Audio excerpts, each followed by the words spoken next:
Oi, meu nome é Maria. Meu nome é Otávio.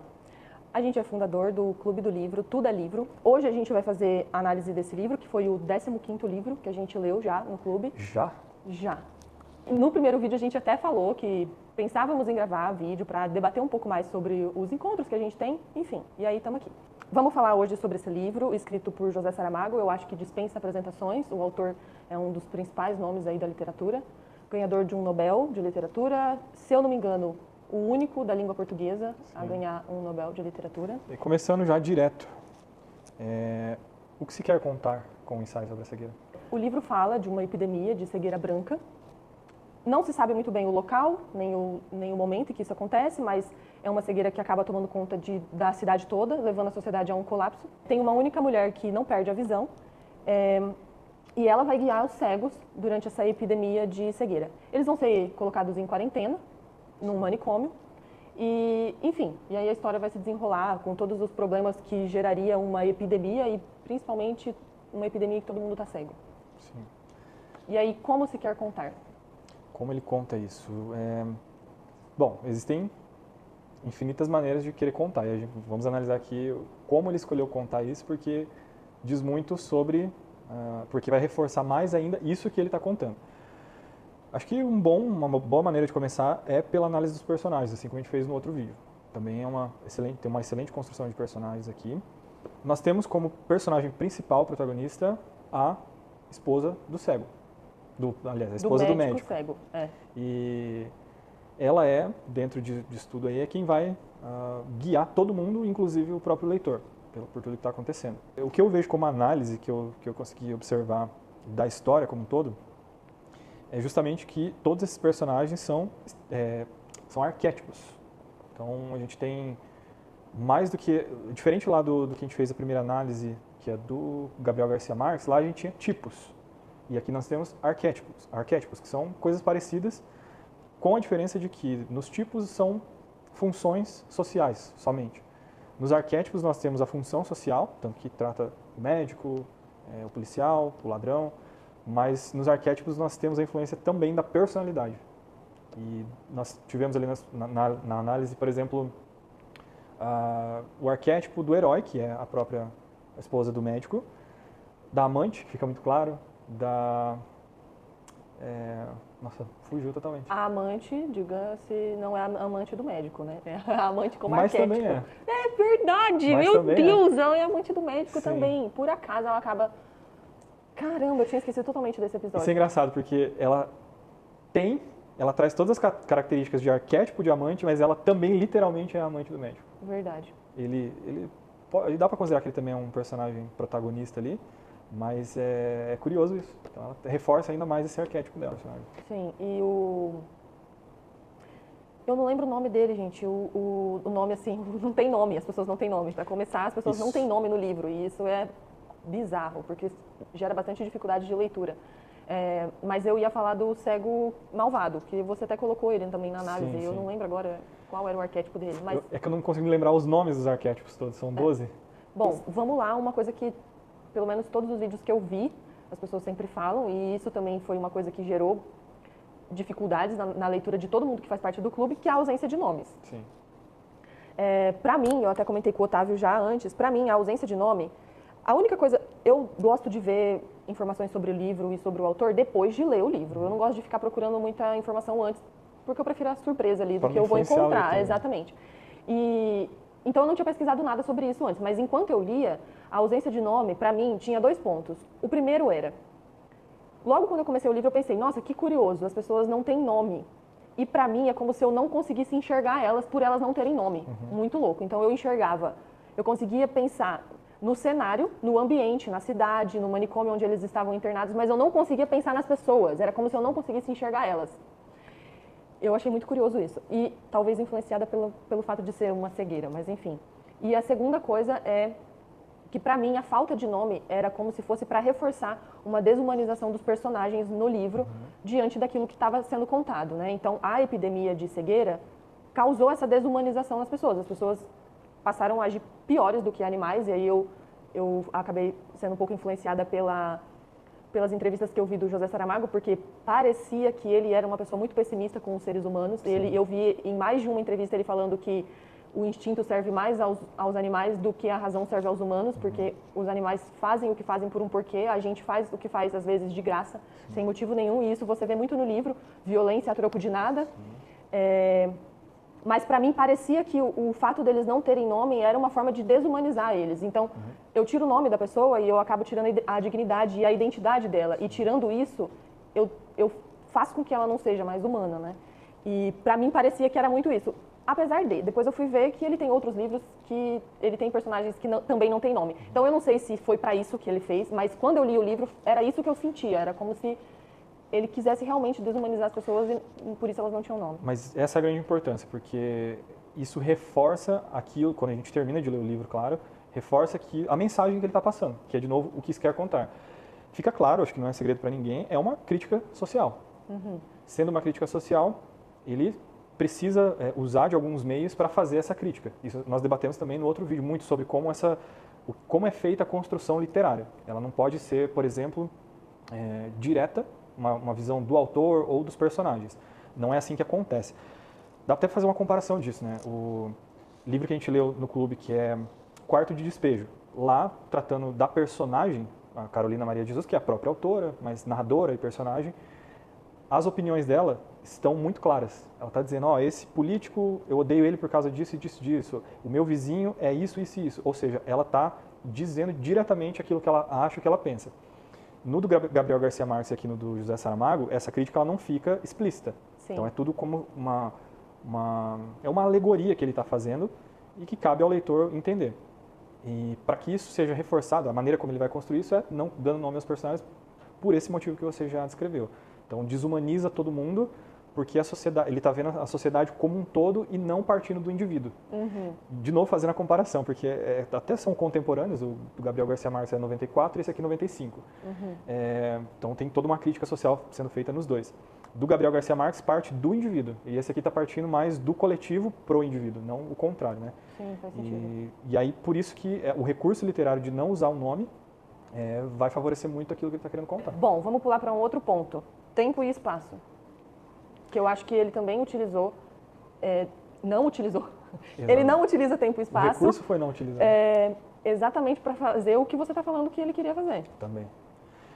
Então, não estando definido em que lugar aconteceu, a gente tem descrições ali de, por exemplo, até o início do trânsito, de ser uma cidade grande, o movimento, as pessoas paradas na faixa de pedestre. Então, já nos remete a uma cidade grande. Prédios, né? Exato, os prédios, barulho de carro. Então, a gente já tem isso bem demarcado. A partir disso, depois dessa descrição, não tem nada dizendo onde aconteceu. Então, já não é uma crítica direta a alguma sociedade específica, mas ela como um todo, incluindo nós, talvez até agora, depois de muitos anos de quando esse livro foi escrito. E a partir disso também, então a gente já pode tratar como uma construção literária, não dizer exatamente onde aconteceu.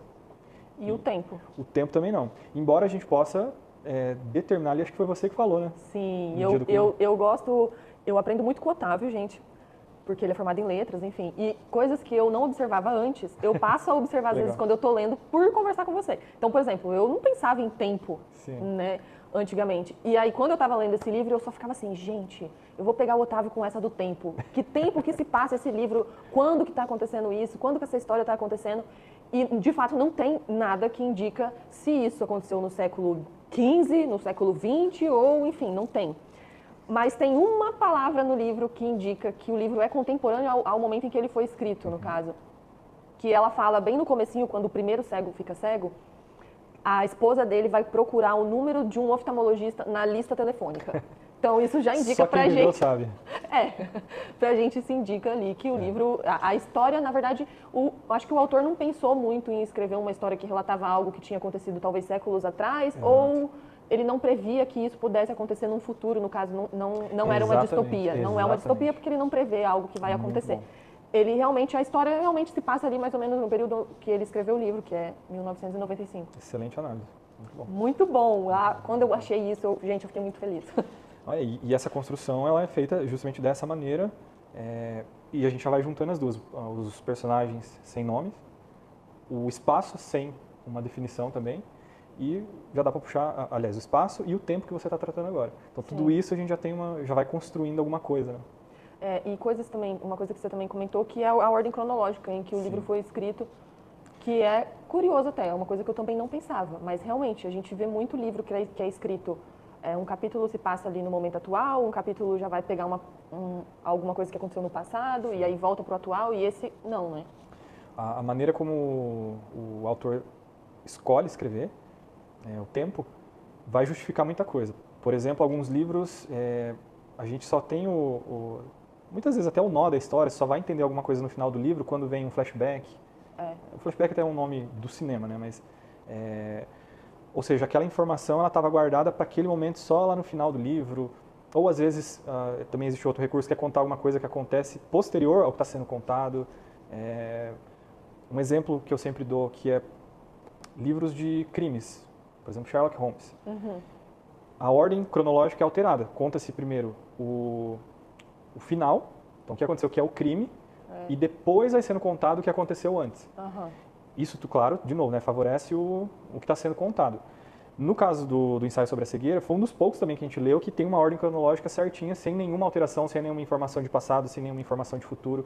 Em nenhum momento algum personagem veio e trouxe uma informação do passado que ajudava você a entender o presente. Não teve absolutamente nada disso. Então ela acontece de maneira cronológica e eu acredito assim que tenha relação, tendo nós vivido uma pandemia, imaginando ali, eu me lembro muito bem do período da pandemia lá em que a nossa noção de tempo acabou.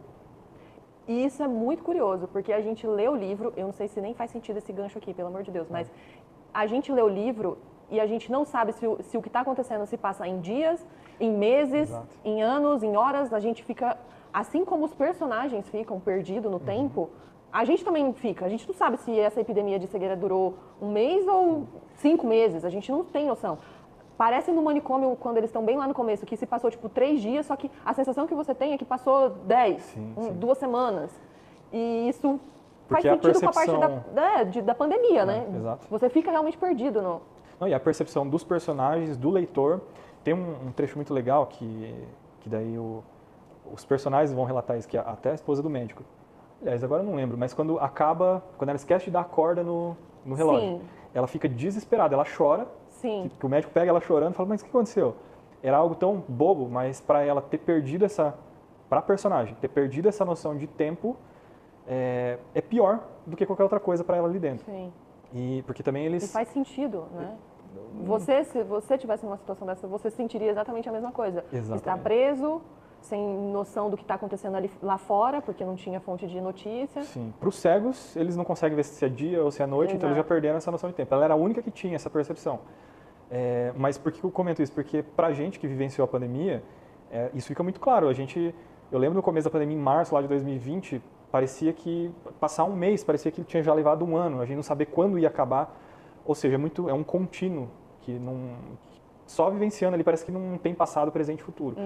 E da nossa percepção de leitor, eu vejo isso também um recurso que ele usou aqui, que é não ter pontuação, não ter parágrafos, embora tenha os parágrafos, né, mas eles são muito longos. Isso deixa essa percepção também de não acabar, de você estar preso num lugar, num espaço, uma coisa só.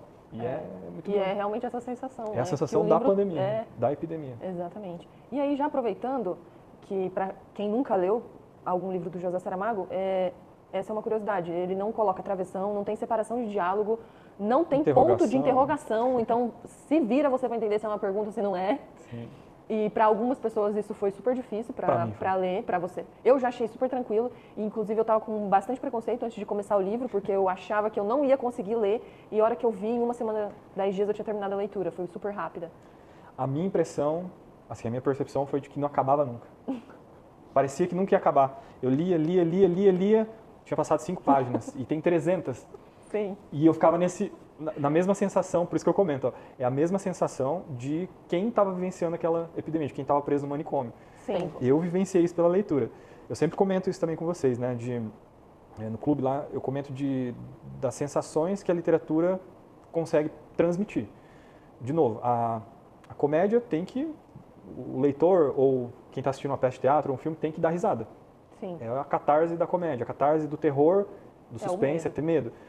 E aqui ele conseguiu cumprir também o papel dele com todos esses recursos que a gente já comentou até agora, que é você se sentir naquele lugar. Angústia, né? E as descrições dele também, né, de como o ambiente estava ficando, porque eram... Exatamente, isso pra mim foi uma das piores coisas. Conforme ele ia contando como o ambiente estava ficando, eu ficava com nojo. Sim. Dava pra sentir o cheiro. Parece que dava pra sentir o cheiro de merda. Era muito louco. E apesar disso, eu adorei, achei o máximo. Porque tem uma... Então, isso eu acho que ainda aprofunda mais ainda essa leitura que a gente está fazendo. Porque se já é um negócio contínuo, você já perde um pouco dessa... Uma coisa que fica bem marcada em leitura. Eu não sei se todo mundo faz isso, mas você pensa assim, eu vou ler, tô cansado, vou ler até o próximo parágrafo. Até o final do próximo capítulo. E esse capítulo ele é gigante, e vai, você fica preso, você não consegue terminar, você já está cansado, e de novo vai para a mesma sensação, traz essa sensação para quem está vivenciando aquela situação.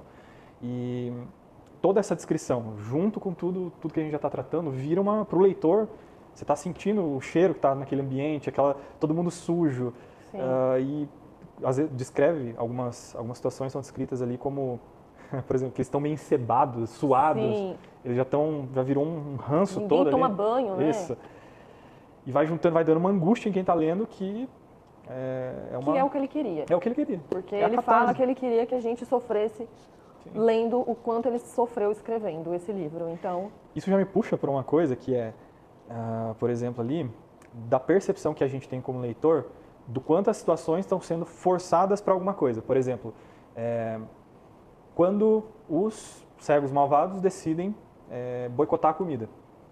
A partir daquele momento já fica muito claro para a gente assim, mas se eles vão boicotar a comida, o que vai acontecer? E aí agora? A gente vai ter que matar eles? Vai ter que... Sim. Fica muito claro dessa... E você sente a mesma revolta deles. Você fica, como assim? Tá, mas e aí? Talvez até ali, vamos considerar o clímax da história, né? De quando a maneira como eles vão ter que pagar é que as mulheres sejam entregues a eles, né? Dá uma angústia gigantesca aquilo ali. Mas a gente só sente, parece que a gente está vivenciando a situação, porque não está descrito, então agora, de novo aquela coisa que eu falo, ele não descreveu, por exemplo, então se as mulheres vão ter que ser entregues, vai ter que ter uma revolta aqui, isso vai ser aceito tranquilamente. A gente já passa a ter todos os sentimentos que os personagens estão sentindo. E aí existe toda uma reviravolta social ali. Eu até comentei com você no dia que eu li isso, eu achei engraçado. Quando eles começam a cobrar pela comida, que vão ter que dar os pertences, né? Alguns tinham mais coisas do que outros. E um fica revoltado, ele fala assim, eu agora vou ter que ficar sustentando os vagabundos aqui. E é de fato ali o reflexo da sociedade como um todo, né? Esse discurso existe na sociedade. Ele existe. Enfim. Mas isso a gente vai vendo pela leitura, por tudo que ele está apresentando como informação para a gente, e a gente recebe isso como um sentimento mesmo. Então, isso é genial. Para ler a análise, gente, procura lá no Instagram, @clube-tudo-é-livro. Eu vou falar aquilo que todo mundo fala, curte, comenta, compartilha com todo mundo, e aí vamos para a última coisa, nota do livro. É verdade. Qual a sua nota? A minha nota é 4,8 de 1 a 5, né, que fique claro. Para mim o livro foi ótimo, um dos melhores que eu li. Esse 0,2 que eu tiro do livro é simplesmente pela estrutura do texto que a gente já comentou. O autor não coloca travessões, tem poucos pontos finais, não tem ponto de interrogação. Então, eu acho que se fosse melhor estruturado seria um pouquinho mais fácil a leitura, mas talvez então realmente não era isso que o autor queria e o objetivo era tornar difícil mesmo. Então, mas de resto, gente, eu amei o livro, ele me envolveu e por isso ele é quase nota 5. A minha nota foi 4,5 e para mim esse 0,5 que eu tirei é pela minha experiência de leitura. Apesar de justamente saber que tudo isso que a gente analisou aqui e comentou, que torna a leitura difícil, essa leitura foi tornada difícil para que a gente sentisse ou tivesse as sensações dos personagens, do que está sendo descrito ali da epidemia, de estar no manicômio, em quarentena, mas justamente essa experiência de leitura, de parecer que não ia acabar nunca, de não render a leitura, de muitas vezes ter que voltar, uma coisa que já é extremamente longa e difícil de ler, você tem que voltar para tentar entender, tornava mais longa ainda, então isso, a minha experiência eu achei difícil, por isso eu tiro 0,5, mas é um livro impecável, não tem que...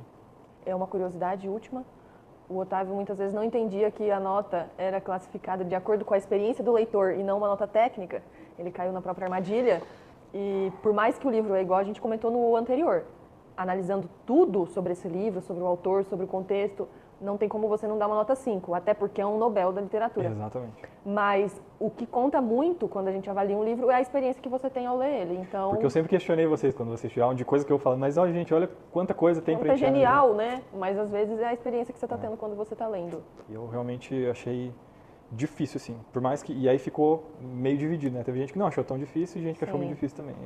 Eu sou do time do difícil. Bom, então é isso, gente. Muito obrigada. Até mais. Até o próximo vídeo. Tchau, tchau.